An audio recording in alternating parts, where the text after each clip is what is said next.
ខ្ញុំរះសិចមានសម្លេងសម័យនេះមែនតើក្នុងការ accept នៅ game Ice Bucket Challenge ដែលពីសំណាក់មិត្តរួមការងារគឺ CN ពិសិដ្ឋ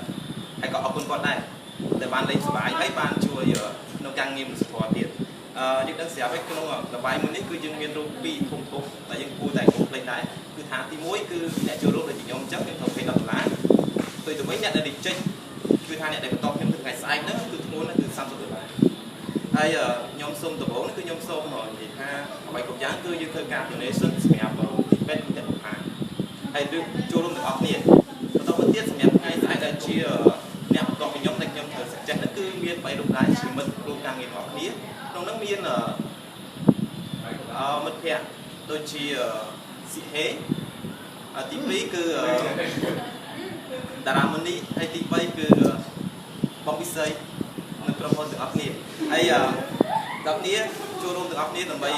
donateសម្រាប់មន្ទីរពេទ្យគុណតបុផាទាំងអស់គ្នាចាប់ផ្ដើមខ្ញុំមានធំនេះច្រើនមែនតើអំណោយមិត្តភ័ក្តិស្រឡាញ់មែនតើទឹកច្រើនអកអូខេខ្ញុំបន្តខ្ញុំលើកមួយចុះ3 4 2 3